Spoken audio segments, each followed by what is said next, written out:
ان الذين كفروا وصدوا عن سبيل الله قد ضلوا ضلالا بعيدا۔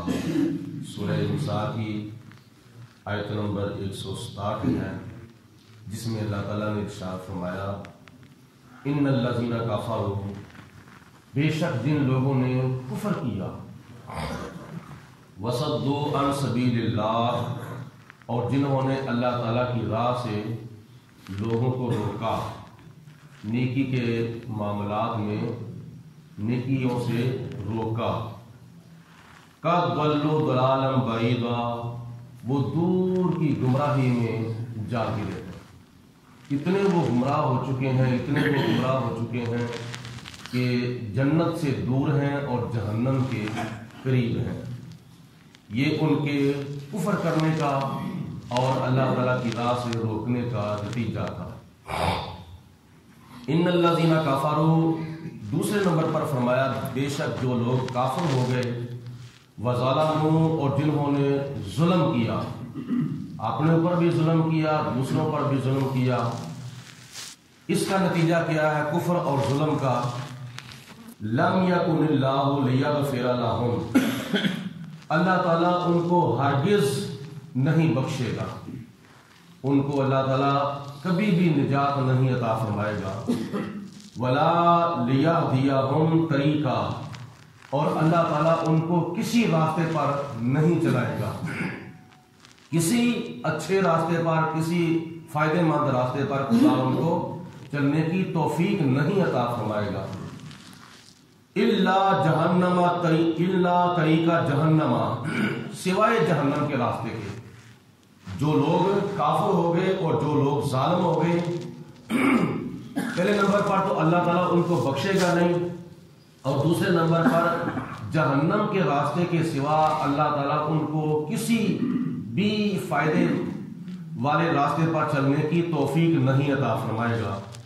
خالدین فیہا ابدا، اور وہ جہنم کے راستے پر چل کر جب جہنم میں جائیں گے تو جہنم کے اندر وہ ہمیشہ ہمیشہ رہیں گے۔ وَكَانَ ذَلِكَ عَلَى اللَّهِ يَسِيرًا، اور ایسا کرنا اللہ تعالیٰ کے لیے کوئی مشکل نہیں، اللہ کے لیے بہت آسان ہے۔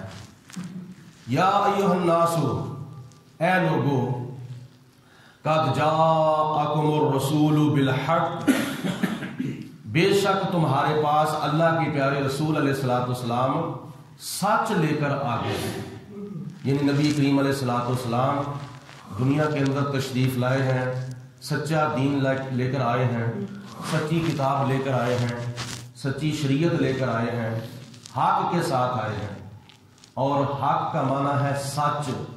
نبی کریم علیہ الصلوۃ والسلام نے اپنی پوری زندگی کے اندر جھوٹ نہیں بولا، بچپن سے لے کر جوانی تک سچ بولا، اور جوانی سے لے کر بڑھاپے تک سچ بولا، اور بڑھاپے سے لے کر وصال مبارک تک آپ نے حق کا اعلان ہی فرمایا ہے، اور حق کا اعلان بھی ایسے فرمایا ہے کہ کسی کافر سے نہیں ڈرے، اور بتوں کو سچا نہیں کہا بلکہ بتوں کی تردید کی۔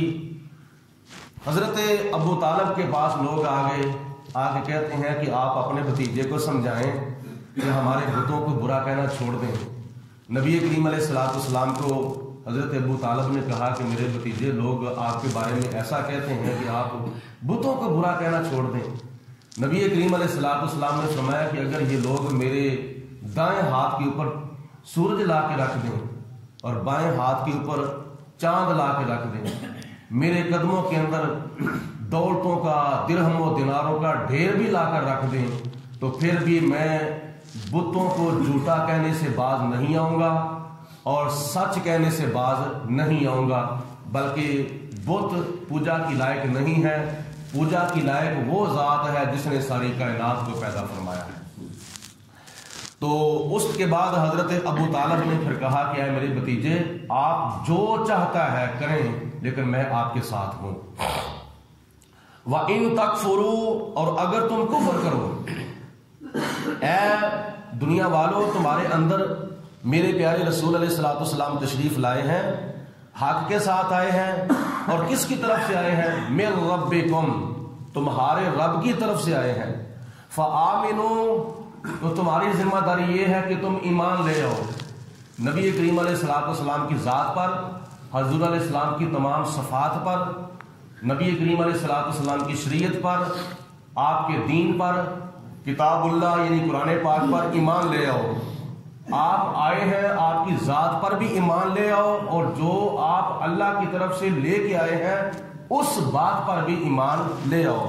خیر لکم، یہ تمہارے لیے بہتر ہے، یعنی تمہاری کامیابی جو ہے وہ اسی کے اندر ہے کہ تم میرے محبوب کے غلام بن جاؤ۔ محمد کی غلامی دو جہاں کی کامیابی ہے، جو یہ حاصل نہیں تو دو جہانوں میں خرابی ہے۔ اگر کامیابی ہے تو نبی پاک علیہ الصلوۃ والسلام کی اداؤں میں، حضور علیہ السلام کی سنتوں میں اور حضور علیہ السلام کی محبت میں۔ وَإِن تَكْفُرُوا، اور اگر تم انکار کر دو، اگر تم کفر کرو گے تو فَإِنَّ لِلَّهِ مَا فِي السَّمَاوَاتِ وَمَا فِي الْأَرْضِ، فَإِنَّ لِلَّهِ مَا فِي السَّمَاوَاتِ وَالْأَرْضِ، تو پھر بے شک اللہ ہی کے لیے ہے سب کچھ، جو کچھ بھی آسمانوں میں ہے اور جو کچھ زمین میں ہے۔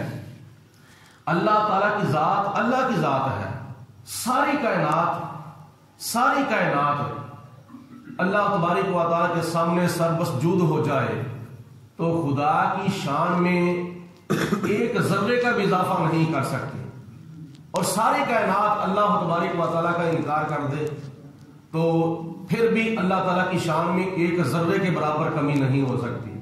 اللہ ہے، اللہ کی شان نہ کوئی بڑھا سکتا ہے نہ کوئی کم کر سکتا ہے۔ اگر کوئی اللہ کی ذات پر ایمان لاتا ہے، اللہ کے احکامات پر عمل کرتا ہے تو وہ اپنا فائدہ ہی کرتا ہے۔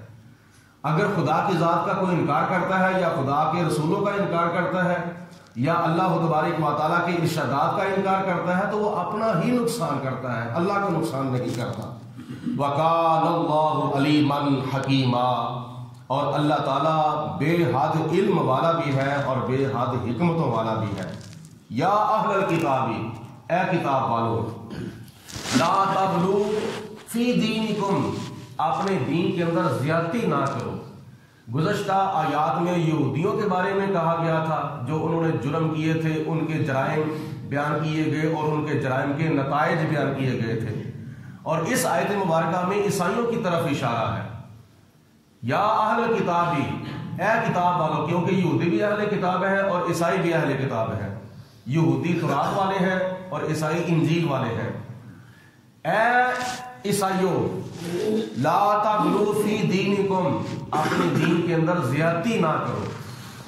ولا تقولوا علی اللہ، اور اللہ کے بارے میں کوئی بھی ایسی بات نہ کہو جو جھوٹ ہو، الا الحق، حق کے سوا، یعنی اللہ کے بارے میں جو بات بھی کرنی ہے سچی بات کرو جو اللہ کی شان کے مطابق ہے، اور اللہ کے بارے میں ایسی بات نہ کرو جو جھوٹی ہو اور اللہ کی شان کے خلاف ہو۔ عیسائیوں کو حکم دیا گیا کہ اللہ ایک ہے اور اللہ وحدہ لا شریک ہے اور اللہ معبود ہے، وہ ایک ہے۔ اور عیسائیوں کے اندر چونکہ کچھ فرقے ہیں، یعقوبیہ، ملکانیہ، نستوریہ اور مرکوسیہ، یہ تقریباً بنیادی طور پر ان کے اندر 4 فرقے ہیں، اور ان میں سے کسی فرقے کا عقیدہ ہے کہ حضرت عیسیٰ علیہ السلام خدا کے بیٹے ہیں، کسی فرقے کا عقیدہ ہے کہ حضرت عیسیٰ علیہ السلام خدا ہے، اور کسی فرقے کا عقیدہ ہے کہ حضرت عیسیٰ علیہ السلام 3 خداؤں میں سے ایک ہے۔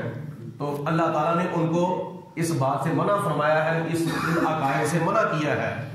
عیسیٰ علیہ السلام کو نہ خدا کہو، نہ خدا کا بیٹا کہو، نہ 3 خداؤں میں سے ایک خدا کہو، بلکہ کیا ہے عیسیٰ علیہ السلام؟ انما المسیح عیسی ابن مریم رسول اللہ، صرف حضرت مسیح علیہ السلام یعنی حضرت عیسیٰ علیہ السلام جو کہ حضرت مریم کے بیٹے ہیں، وہ کیا ہے؟ رسول اللہ، وہ اللہ کے رسول ہیں۔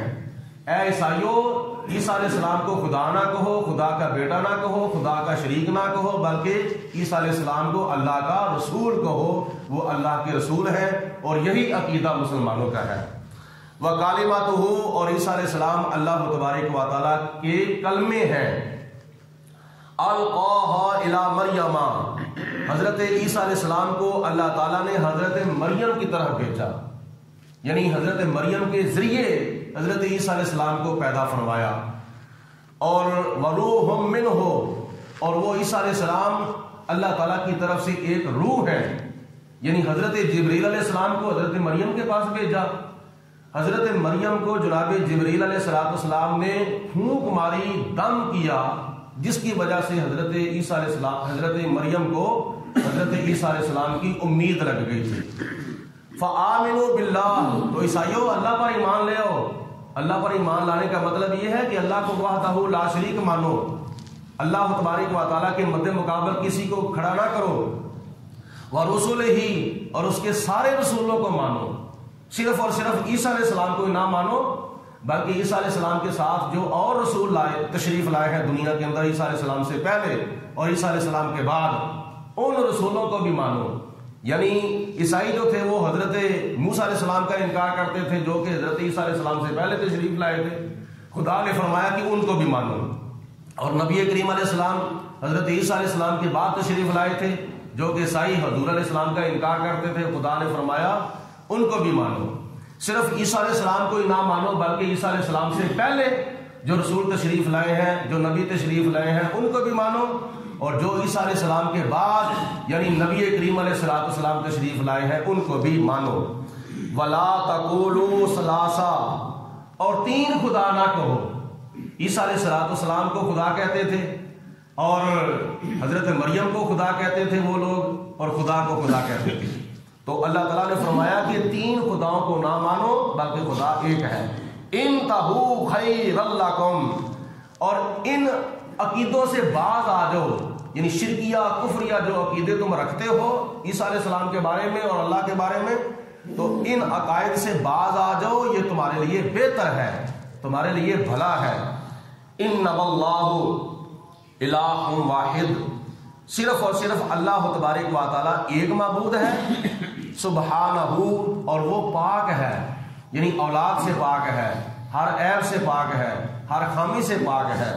ان یکون لہ ولد، اس بات سے پاک ہے کہ اس کی اولاد ہو، یعنی اللہ تبارک و تعالیٰ اولاد سے پاک ہے، بیٹوں سے پاک ہے، بیٹیوں سے پاک ہے۔ قل هو اللہ احد، اے میرے محبوب فرما دو کہ اللہ ایک ہے، اللہ الصمد، اور اللہ تعالیٰ بے نیاز ذات ہے۔ لم یلد ولم یولد، نہ اللہ نے کسی کو جنا ہے، نہ اللہ کو کسی نے جنا ہے۔ وَلَهُ مَا فِي السَّمَاوَاتِ وَمَا فِي الْأَرْضِ، اور اللہ ہی کے لیے ہے ذاتی طور پر جو کچھ آسمانوں میں ہے اور جو کچھ زمین میں ہے۔ وَكَفَى بِاللَّهِ وَكِيلًا، اور اللہ تعالیٰ کافی کارساز ہے۔ رب العالمین